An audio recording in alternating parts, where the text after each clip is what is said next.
Merci de nous rejoindre sur les antennes de la RTS2. Mesdames et messieurs, bonjour et bienvenue dans ce magazine d'actualité Midi Mag. Tout de suite, le sommaire.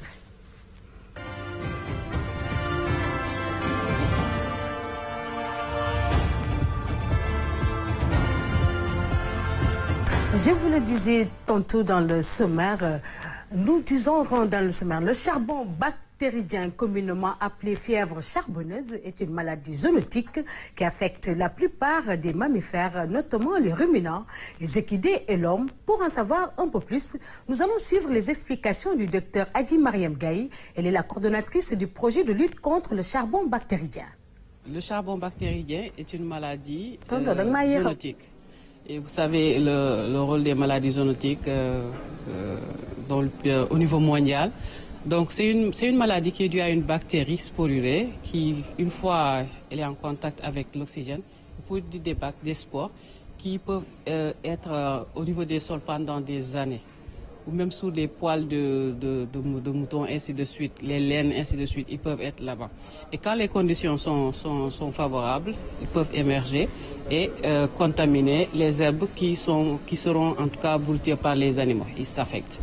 Alors, pour ce qui est des humains, généralement, c'est l'ingestion de ces spores-là ou bien l'ingestion des viandes qui sont contaminées, l'ingestion des viandes qui sont contaminées par, en tout cas, les spores de la bactérie.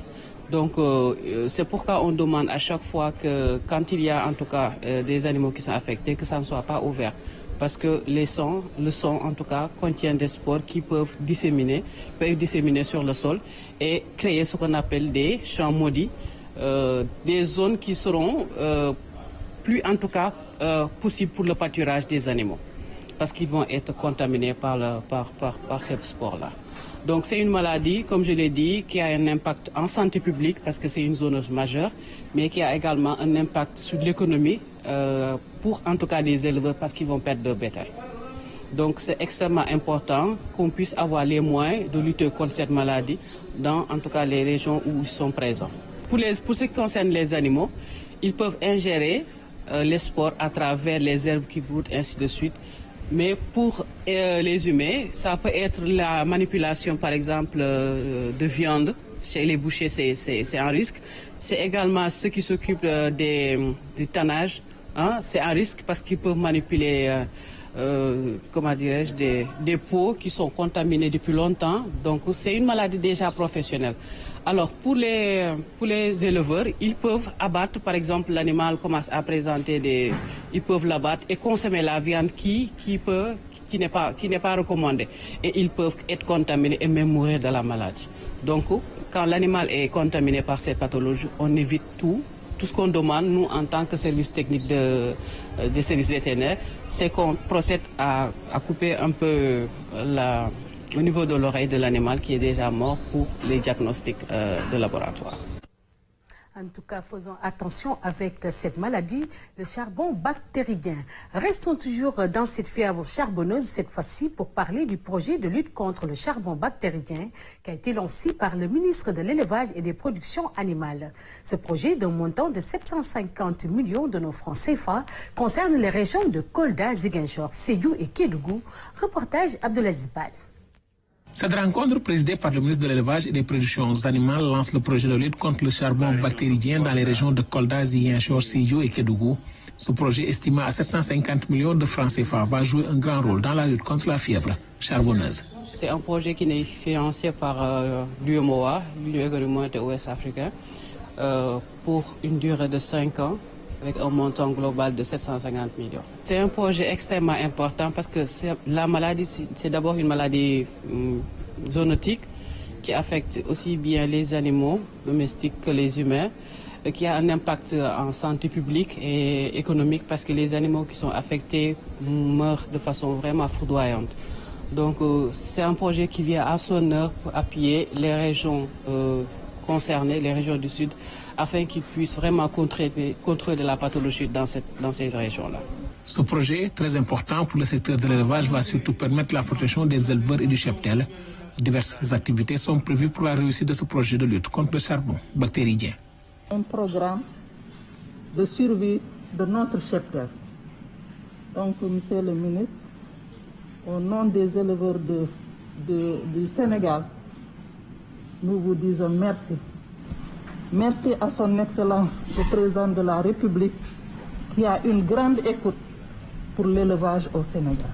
La stratégie de lutte contre le charbon bactérien est axée sur la vaccination de masse des bovins, des ovins, des caprins dans les zones à risque, le renforcement des capacités d'intervention des agents avec la dotation de 4 véhicules pick-up, de 23 motocyclettes, de matériel de vaccination, de conservation de vaccins, de protection individuelle, de prélèvement, de support de communication et fiches de collecte d'informations. Troisièmement, le renforcement des capacités de diagnostic de la maladie du Laboratoire national de l'élevage et des recherches vétérinaires. Quatrièmement, le renforcement des capacités techniques des agents. Et enfin, la sensibilisation des éleveurs pour le rapportage des foyers et la vaccination contre le charbon bactérien. Mon département attend beaucoup de ce projet et ne ménagera aucun effort pour atteindre l'objectif de contrôle de la maladie. Cette cérémonie de lancement a été l'occasion pour le ministre de l'élevage et des productions animales de remettre du matériel à ses éleveurs. Il a également remis ses 4 véhicules et ses 23 motocyclettes pour assurer la mobilité des agents, pour lutter efficacement contre la fièvre charbonneuse. Merci Abdoul Aziz Ban pour ce reportage. À présent, nous allons parler des données personnelles. S'assurer que tout ce qui permet d'identifier une personne physique soit sécurisé et confidentiel. Telle est la mission de la Commission de la protection de données personnelles, la CDP, qui compte sensibiliser les populations sur l'importance de la protection de données personnelles. Suivons l'extrait de Madame Awangay, elle est la présidente de cette dite commission. Nous avons pris la décision de revoir un peu, d'actualiser un peu la loi. Vous savez que la loi qui régit les données personnelles au Sénégal, elle date de 2008. Donc ça va faire 10 ans. Or, en 10 ans, comme vous l'avez entendu tout à l'heure dans la salle, beaucoup de choses ont changé. Les progrès se sont accélérés. La technologie a fait des bonds en avant. Donc, il faut harmoniser, réadapter, actualiser notre loi. Et c'est ce qui nous réunit aujourd'hui.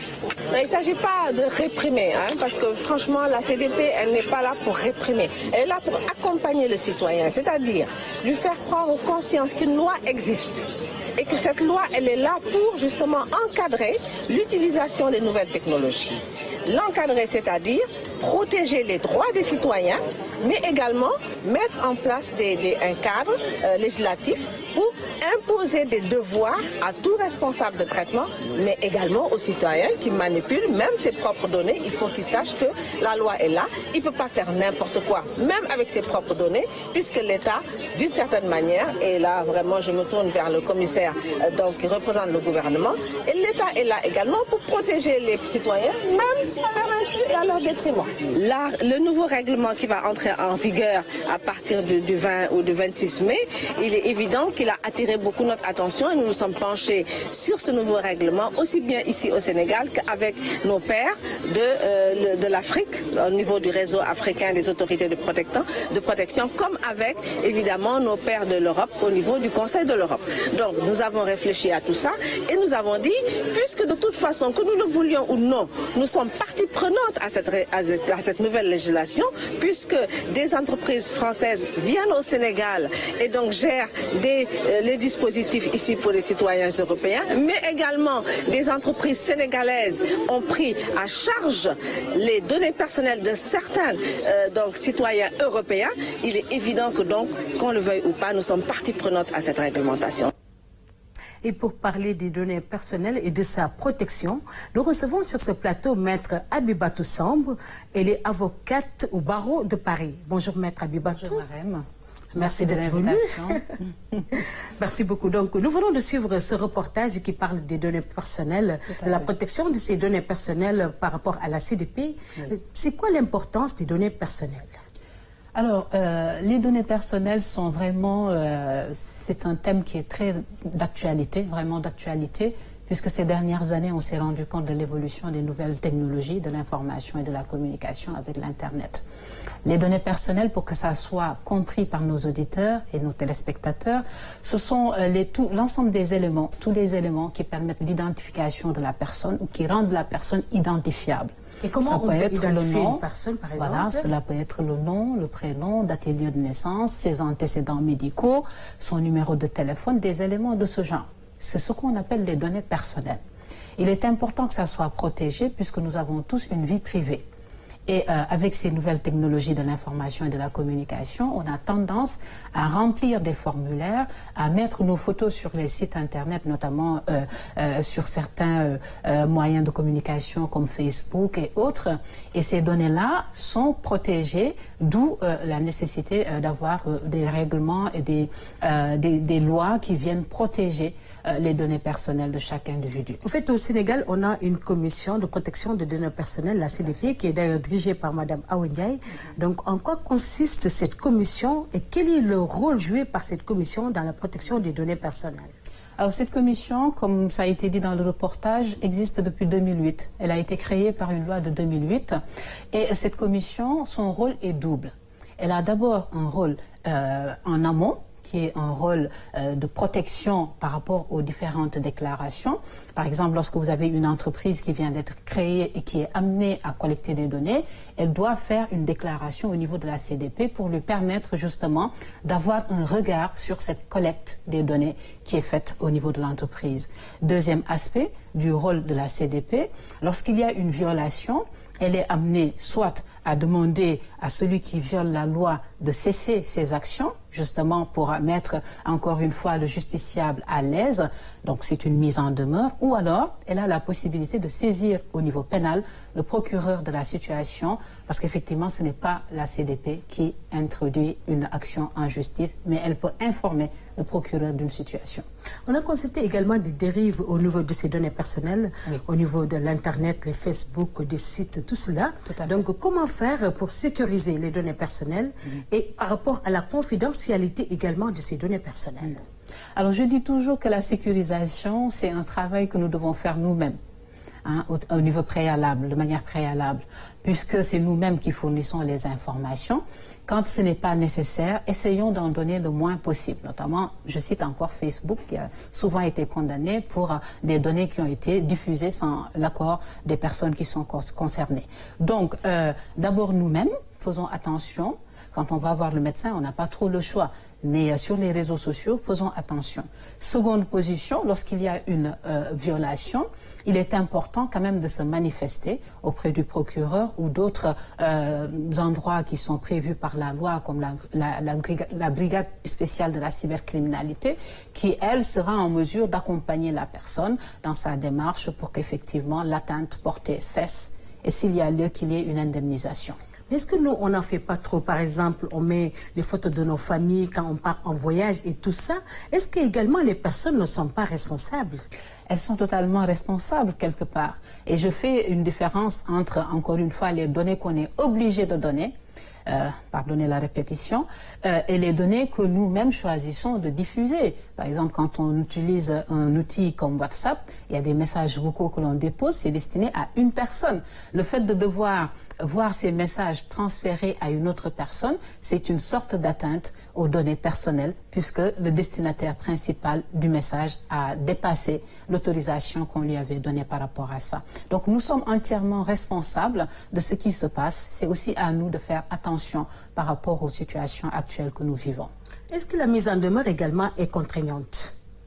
Alors, une mise en demeure, comme son nom l'indique, c'est on vous donne un délai pour régulariser une situation.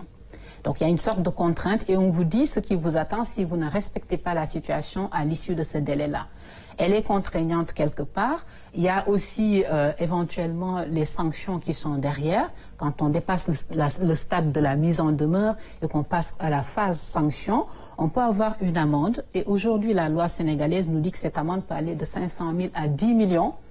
On a aussi une sanction pénale qui est possible, puisque depuis 2016, à la fois le code pénal et le code de procédure pénale ont été révisés pour tenir compte justement de ces nouvelles formes d'infractions qui existent, et qu'aujourd'hui on risque entre 1 an et 7 ans d'emprisonnement lorsqu'on viole les données, l'obligation de protection des données des personnes qui sont concernées. Mais est-ce que ces directives ou bien ces lois qu'on a mises en place, les textes et tout ça, est-ce qu'on peut parler de supranational des textes? Parce qu'on a constaté qu'en Europe, il y a des textes supranationaux qui sont conformes aux États et tout cela. Donc, est-ce que cela existe en Afrique? Alors, en Afrique, et je vous remercie de soulever ce point, personnellement, je prépare une thèse sur ça, sur la nécessité d'uniformiser, on va dire, les législations nationales. Puisque aussi bien on a en Europe le règlement qui est le RGPD, le règlement général pour la protection des données personnelles, aussi bien nous avons en Afrique, je ne dirais pas un vide juridique, mais chaque État a sa propre législation. Nous avons quand même ce qu'on appelle une convention qui existe, la convention de l'Union africaine, qui a été votée en 2014, mais elle n'a pas la même force contraignante que le RGPD, qui est un règlement d'applicabilité immédiate et qui s'applique à tous les pays membres de l'Union européenne. La convention plutôt, aujourd'hui, laisse le libre choix à chaque État de faire sa propre loi, sa propre législation et de s'accorder aux préconisations qui sont contenues dans cette convention. Et là-dessus, si vous me permettez, au Sénégal, vous l'aurez compris, en 2008, on a eu cette loi. Et la Convention de l'Union africaine n'intervient qu'en 2014 et le RGPD en 2018. Donc, quelque part, nous avons une certaine avancée par rapport aux autres législations et aux autres pays. Maintenant, cette loi, comme l'a indiqué la présidente de la CDP, a besoin aujourd'hui d'être un peu plus actualisée parce qu'effectivement, les données partent dans tous les sens, cartes de paiement bancaires et autres. On donne nos données à tous les niveaux. Alors, maître, quel est le conseil que vous donnez à ces gens qui divulguent les informations personnelles? Oui. Quel est le conseil que vous leur donnez?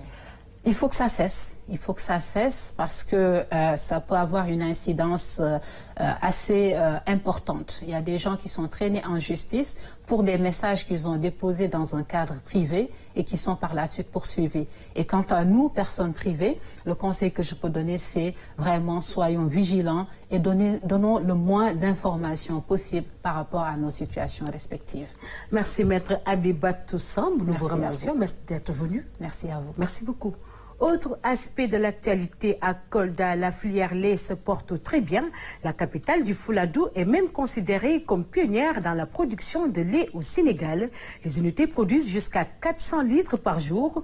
Des millions de litres sont produits chaque année, permettant aux acteurs de faire des chiffres d'affaires allant jusqu'à 100 millions de francs CFA. Reportage. Entre mini-laiterie, unité de production et de transformation, Kolda est considérée comme la région pionnière en matière de lait. C'est l'une des premières régions à se structurer pour valoriser le lait local. Depuis les années 2000, on a vu émerger les premières laiteries ici. Et au niveau de la production aussi, c'est une région qui est naturellement bien dotée. Et les premières exploitations mixtes intensifiées, comme on les appelle, la stabulation également a commencé à se développer ici pour la production laitière. Donc en résumé, c'est vraiment la région laitière au vrai sens du terme au niveau du Sénégal. Nous sommes sur plusieurs zones de production qui produisent depuis à la base et qui remontent au niveau des unités de transformation. Nous avons des équipements, on a des appuis des partenaires. On a qui ont installé des mini-laiteries, des mini-plateformes et des grandes plateformes. Ces mini-plateformes-là permettent de collecter le lait dans les zones les plus reculées et les acheminer vers les grandes plateformes. Comme ça, une fois au niveau des grandes plateformes, on l'achemine vers les unités de transformation dans la ville de Kolda. Ici, c'est de véritables industries qui s'activent dans la production et la transformation du lait. 300 à 400 litres par jour sont produits, ce qui a permis d'avoir l'année dernière 130 000 litres de lait. Pour cette année, les chiffres vont augmenter de manière considérable. Pour la transformation de la région de Kolda se porte bien, d'autant plus que pendant la saison de pluie, nous avons beaucoup de lait. Nous avons même un problème de marché présentement. Mais le lait, il y en a lait à gogo. Au minimum, nous avons dans l'association des transformateurs de la région de Kolda, nous sommes 17 membres. Le plus petit unité de transformation transforme 50 litres jour. Et nous, on peut les Mazola, on transforme 300 à 400 litres jour. 300 litres par jour. Donc vous pouvez multiplier ça par 30 jours et par 12 mois. Ça même c'est pendant la nord et pendant la navette, on le transforme tous les jours. Waouh, la production se porte bien, très bien, parce que dans la zone sud, nous avons eu la chance d'avoir un tapis herbacé bien fourni. Surtout l'année dernière, il y avait beaucoup de pluie et du coup, on avait vraiment un tapis herbacé très fourni. Et du coup, la production était à un très bon niveau. Cette année, nous sommes en cours de campagne. Mais l'année dernière, nous avions produit 130 000 litres dans les différentes coopératives, sans compter les individuels qui vendaient dans le marché parallèle et ailleurs, que nous, on n'a pas relevé. Mais au niveau des coopératives, nous avions pu produire 130 000 litres de lait. Cette année, nous pouvons imaginer d'atteindre un peu plus de litres parce que chaque année, le nombre de producteurs augmente. Globalement, c'est des millions de litres qui sont produits ici, ce qui fait gagner des centaines de millions aux producteurs de lait de la capitale, du Fouladou. Dans la transformation ou dans la production, je sais qu'on tourne en tout cas en matière de chiffre d'affaires autour de 100 millions, quelque chose comme ça. Pour ce qui est en tout cas de ce qui est comptabilisé. Donc la collecte, parce qu'on suit la collecte annuelle. Donc on a des zones, on a des pôles où on suit les chiffres et on sait qu'au niveau de chaque année, à peu près c'est 45 à 50 millions par zone de production et nous en avons à peu près 4 grands pôles ici. Donc on est autour de 160-200 millions de francs CFA en termes de chiffre d'affaires qui rentrent aux mains des éleveurs. Sans compter, et ça c'est ce qu'on comptabilise, voilà, sans compter ce qui est un peu vendu de façon directe par les femmes au niveau des marchés, ce qui est également autoconsommé par les populations. En termes de litres, c'est à peu près 2 millions, 2 millions de litres à peu près. Voilà. En tout cas, non, mais ça, c'est l'économie, c'est le pool économique, c'est le cœur économique, enfin, c'est l'économie en fait rurale de Kolda, le lait. La filière lait se porte bien dans la région de Kolda avec une bonne nouvelle pour les acteurs. Le ministre de l'Élevage et des Productions Animales vient de remercier Tankalé pour appuyer les acteurs dans la modernisation de la filière. À Kolda, la filière lait, un secteur pourvoyeur d'emplois. Voilà qui met fin à ce magazine d'actualité Midi Mag. Nous vous donnons rendez-vous demain à la même heure, Inch'Allah. D'ici là, restez connectés sur le programme de la RTS2. Au revoir.